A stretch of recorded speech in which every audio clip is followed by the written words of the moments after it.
Thanks, guys. I'm here with Ryan Schneider of Insomniac Games, who's going to tell us a little bit more about the new Ratchet and Clank game. So, basically, why don't you give us an overview? What is up with Ratchet and Clank in Up Your Arsenal? In Ratchet and Clank Up Your Arsenal, first of all, at the end of Ratchet and Clank Going Commando, Ratchet and Clank have saved the galaxy again, and they've been able to find intergalactic celebrityhood. They were approached to do what's called a holovid series. It turns out that Ratchet is not quite the actor, though, that the directors would like. Hence the new show, Secret Agent Clank, where Clank is actually a secret agent a la James Bond, just in the robotic form. He's kind of an international robot of mystery and intrigue. And what you find in Ratchet and Clank Up Your Arsenal, the game starts with the Secret Agent Clank episode, but it's interrupted by Darla Gratch from Channel 64 News talking about Veldin, Ratchet's homeworld, being invaded by an evil race called the Tyrannoids. Turns out the Tyrannoids are employed by none other than Dr. Nefarious, a robotic megalomaniac supervillain. So Ratchet and Clank, together with the Q-Force, are off to basically save the galaxy from organic extinction. Awesome. So it seems like, the single-player game obviously is a lot bigger, but I think the big news is that there's been a whole multiplayer section of the game added with online and all that stuff. Well, in Ratchet and Clank Up Your Arsenal, we really like to say that it's 2 games in one. In fact, it's really 3 games in one when you include replay and over 2 hours of cinematics. Wow. So you're getting a lot of game here.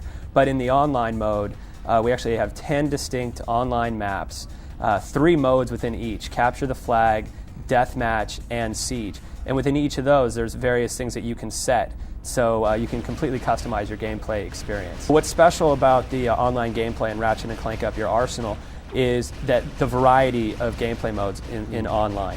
As you mentioned, Capture the Flag and Deathmatch are pretty straightforward.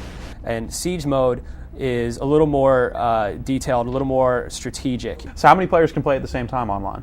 You can play up to 8 players online. And one thing that's special in Ratchet and Clank Up Your Arsenal also is the clans.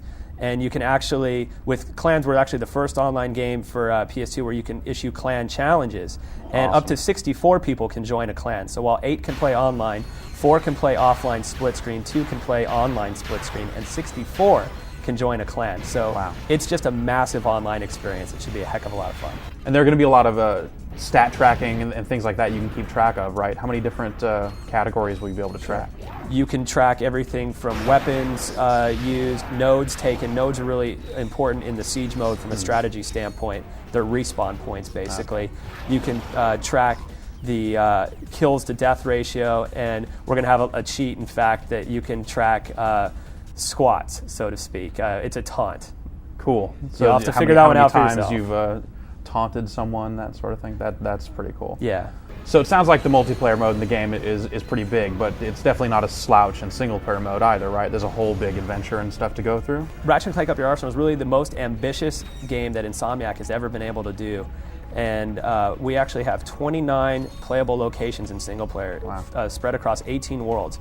Part of that comes from 2 new types of gameplay modes that have not been seen before in Ratchet and Clank games, one of which is battlefield missions. And these are really cool. They really tie into the storyline because you work in concert with a group known as the Galactic Rangers. Not all robots are bad in Ratchet and Clank Up Your Arsenal, and you work with these Galactic Rangers to take down the Tyrannoids. So the battlefield missions are, picture them as like tactical episodes that occur within a series where each tactical mission might be, okay, drop the defense shield, use the hover ship to take out the enemy dropships, then storm the base, destroy the Gatling guns, overrun the base, and clear out the Tyrannoids. So that's really cool. Cool. So a big part of the series has always been, just big, huge weapons, just a wild assortment of weapons. Now there are a lot more weapons in this game, right? Absolutely. There are 20 weapons in Ratchet and Clank Up Your Arsenal, 15 all-new weapons, in fact, and each comes with 5 levels of upgrades in the first playthrough. Wow. When you get to replay mode, there's actually an additional 3 levels of upgrades, so you can actually upgrade 20 weapons up to 8 different times. So when can we expect to see Ratchet and Clank on shelves? Ratchet and Clank Up Your Arsenal will be in shelves November 2nd. All right. Thanks a lot, Ryan. No problem.